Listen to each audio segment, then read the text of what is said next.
का राज्य था। राजा हर दिन एक नई लड़की से विवाह करता और दूसरे ही दिन अपनी उस नव विवाहिता पत्नी को फांसी पर लटका देता। राजा के इन कठोर और क्रूर फैसलों से उसकी सारी प्रजा बहुत दुखी थी। राजा के मंत्री और दरबारी भी उससे बहुत दुखी थे, पर उनकी इतनी मजाल नहीं थी कि वो राजा के सामने अपनी नाराजगी जाहिर कर पाते या उसे समझाने का प्रयास करते। पूरे राज्य में एक अजीब से भय के माहौल के साथ एक सन्नाटा पसरा रहता। राज्य के लोग जानते थे तो बस इतना कि राजा हर दिन एक नई लड़की से शादी करता है और अगली सुबह उसे मौत के घाट उतार देता है। पर वो ऐसा क्यों करता है, इसके पीछे के कारण को कोई नहीं जानता था। राज्य के दक्षिणी छोर पर घने जंगलों के बीच एक बूढ़ा जादूगर अपनी बेटी सुदक्षिणा के साथ रहता था। वो राजा के कृत्यों से भली भांति परिचित था, इसलिए समय रहते वो नगर को छोड़कर बाहर जंगल में रहने लगा। उसकी बेटी सुदक्षिणा अत्यंत सुंदर, अक्लमंद और साफ हृदय वाली लड़की थी। वह अपने पिता के पास आने वाले हर व्यक्ति की मदद करती थी। अगर कोई बीमार आता तो वह औषधियाँ बनाकर उसे ठीक कर देती। अगर कोई दुखी आत्मा उसके पास आती तो वह अपनी बातों से उसे सुकून देती। एक दिन जब जादूगर को किसी कार्य से नगर जाना था तो सुदक्षिणा भी जिद करके उस दिन अपने पिता के साथ चल पड़ी। जब दोनों नगर के प्रवेश द्वार पर पहुँचे तभी नगर से रोते बिलखते राजा को बद्दुआएं देते लोग आज फिर से उसके द्वारा फांसी दी गई एक लड़की के शव को उठाए आ रहे थे। बूढ़े जादूगर ने उनको देखा तो उसको सारा माजरा समझते देर न लगी। उसने तुरंत अपनी बेटी को वहाँ से चलने के लिए कहा, पर सुदक्षिणा ने जब उन रोते बिलखते लोगों को देखा तो उसका हृदय द्रवित हो उठा। वो बोली, नहीं पिताजी, पहले मुझे ये जानना है कि ये लोग क्यों इतने दुखी हैं और क्यों ये राजा को भला बुरा कह रहे हैं। जादूगर के बहुत समझाने पर भी वो वहाँ से नहीं गई। कुछ लोगों से जब उसने इसका कारण पूछा तो लोगों ने उसे एक बार के लिए अजीब निगाह से देखा और बोले, क्या तुम्हें कुछ नहीं पता। सुदक्षिणा के मना करने पर उन लोगों ने अपनी पूरी पीड़ा भरी दास्तान उसके सामने कह सुनाई। सारी बात सुन सुदक्षिणा एकदम सन्न रह गई। कुछ देर बाद वो अपने होश संभाल अपने पिता से बोली, पिताजी, मैं राजा के साथ विवाह करना चाहती हूँ। बेटी के मुख से ये बात सुन जादूगर सकते में आ गया और बोला, बेटी, क्या तुम पागल हो गई हो जो ऐसी बात कह रही हो। तुमने अभी सुना ना कि राजा दूसरे ही दिन अपनी पत्नी की हत्या करवा देता है। सुदक्षिणा बोली, पिताजी, मुझे अच्छे से पता है मैं क्या कह रही हूँ। आप तो बस मुझे राजा के पास जाने की इजाजत दीजिए। अगर मैं अपनी बुद्धि, करुणा और सत्य के बल पर एक निर्दयी व्यक्ति को बदल सकती हूँ तो यह मेरे जीवन की सबसे बड़ी उपलब्धि होगी। वरना एक दिन मरना तो सभी को है और किसी की मृत्यु राजा के नहीं बल्कि उस ऊपर वाले के हाथ में है। बहुत कहने सुनने पर ना चाहते हुए भी जादूगर को अपनी बेटी की जिद के आगे झुकना पड़ा। उसने भारी हृदय के साथ अपनी बेटी को राजा के पास जाने की इजाजत दे दी। पिता से आज्ञा मिलने पर सुदक्षिणा उनको प्रणाम कर एक दृढ़ निश्चय के साथ राजा के महल की ओर चल पड़ी। आखिर क्यों राजा विवाह के एक दिन बाद ही अपनी नव विवाहिता पत्नी को फांसी पर लटका देता था। शुरू से राजा ऐसा क्रूर और निर्दयी नहीं था। वो एक बड़ा ही नेक दिल और प्रजा को चाहने वाला राजा था। जब वो शादी के लायक हुआ तो उसके पिता राजा नंदसेन ने उसका विवाह रूपवती के साथ कर दिया।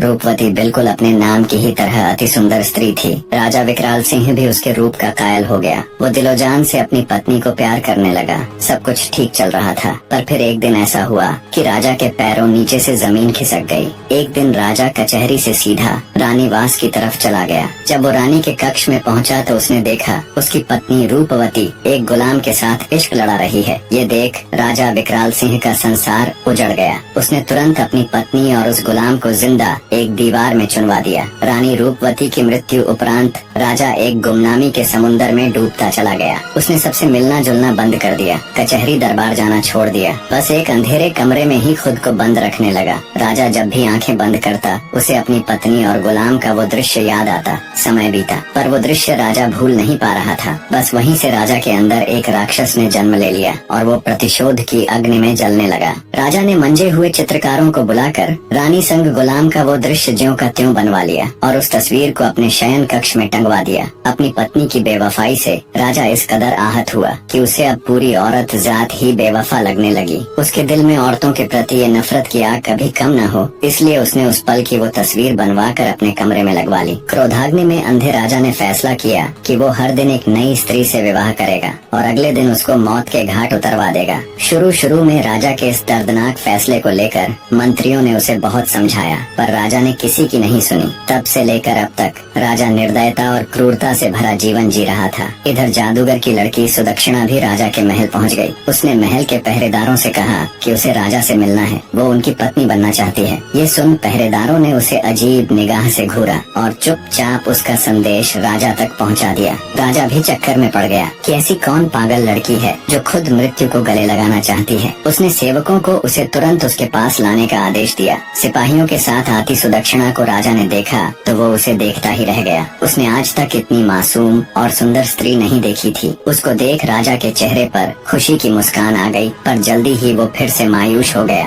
राजा ने सुदक्षिणा से पूछा, ए लड़की, क्या सोचकर तुम यहाँ आई हो? क्या तुम्हें पता नहीं कि मुझसे शादी करने का मतलब मौत को गले लगाना है? सुदक्षिणा दृढ़ निश्चय के साथ राजा की आंखों में देखती हुई बोली, हे राजा, मुझे आपके बारे में सब मालूम है। सब कुछ जानकर ही आपसे शादी करने का फैसला किया है। राजा विकराल हैरान होते हुए बोला, ठीक है, अगर तुम सब जानती हो और तुम्हारा यही फैसला है तो मुझे कोई एतराज नहीं। शादी की तैयारी करो, हम कल ही तुमसे विवाह करेंगे। राजा और जादूगर की लड़की का विवाह हो जाता है। जादूगर की लड़की सुदक्षिणा एक रानी और राजा की पत्नी बन जाती है। रात में सुदक्षिणा 16 श्रृंगार कर सुहाग सेज पर बैठकर राजा का इंतजार करती हैं। जब राजा विकराल सिंह अपने कमरे में आया और दुल्हन के रूप में सजी हुई जादूगर की लड़की को देखा तो वो उसकी खूबसूरती का कायल हो जाता है। पर तभी उसका ध्यान दीवार पर लगी उसकी पत्नी की तस्वीर की तरफ चला गया। उसको देखते ही राजा गुस्से में तमतमा गया। उसकी सभी यादें ताजा हो गईं। राजा को औरतों की बेवफाई याद आ जाती है, पर राजा के दिल के एक कोने में सुदक्षिणा के साहस, उसकी सादगी और रूप को देखते हुए उसके लिए एक अलग ही जगह या कहे इज्जत बन गई थी।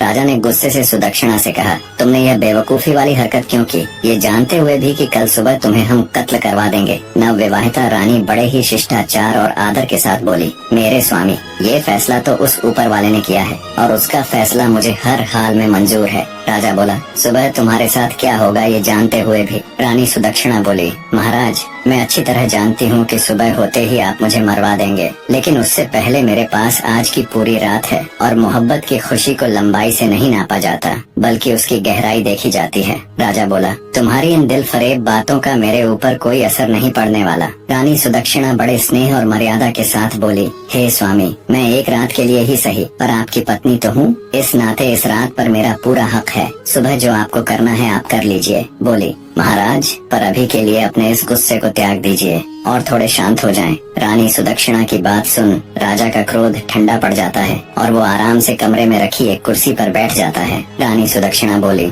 महाराज, आज की रात आपका दिल बहलाने के लिए मैं आपको क्या सुनाऊं? कोई किस्सा सुनाऊं, कोई शेर और शायरी सुनाऊं या फिर कोई गाना सुनाऊं? राजा बोला, तुम मेरी एक रात की पत्नी हो और इस रात पर तुम्हारा पूरा हक है। चलो तुम कोई किस्सा सुना दो। रानी बड़े अदब से राजा को जी महाराज कह एक किस्सा सुनाना शुरू कर देती है। एक व्यापारी था, उसकी बीवी, एक जवान बेटी और 2 छोटे बेटे थे। बेटी जवान होने के कारण व्यापारी को दिन रात उसके विवाह की चिंता खाई जाती। वो पैसे जोड़कर धूमधाम से अपनी बेटी का विवाह करना चाहता था। एक बार उसे व्यापार के लिए परदेश जाना था। सफर लंबा था। वह अपने घर वालों से कुछ दिन में आने की कह चला जाता है। जाते हुए उसकी बेटी उसे खजूर देती है और कहती है, बाबा, सफर लंबा है, भूख लगे तो रास्ते में खा लेना। बेटी के दिए खजूर को लेकर व्यापारी परदेश के लिए निकल पड़ता है। लंबा रास्ता और तेज धूप के कारण वो चलते चलते थक जाता है। तभी उसे रास्ते में एक कुआं नजर आता है। सोचा क्यों न थोड़ी देर यहीं सुस्ता लूं, आराम से बैठकर खजूर खा लूंगा और शीतल जल ग्रहण कर लूंगा, फिर आराम से परदेश के लिए निकलूंगा। इसी सोच के साथ वो कुएं के किनारे बैठकर आराम से खजूर खाने लग जाता है। खजूर खाते खाते उसके हाथ से एक खजूर कुएं में गिर जाता है। खजूर जैसे ही पानी में गिरता है, कुएं का बिल्कुल साफ और निर्मल पानी एकदम से खून में बदल जाता है और तभी कुएं के अंदर से गुस्से से भरा एक दैत्य निकल कर आता है। राक्षस की आंखें लाल थीं और उसके हाथों में धार धार तलवार थी। ये सब देख व्यापारी की सिट्टी पिट्टी गुम हो जाती है। मारे भय के वो थर थर कांपने लगता है। दैत्य गुस्से से उस व्यापारी से कहता है, मैं तुम्हें छोड़ूंगा नहीं, अपनी तलवार से तुम्हारे टुकड़े टुकड़े कर दूंगा। व्यापारी पहले ही डरा हुआ था। ये बात सुन वो भय से कांपने लग जाता है और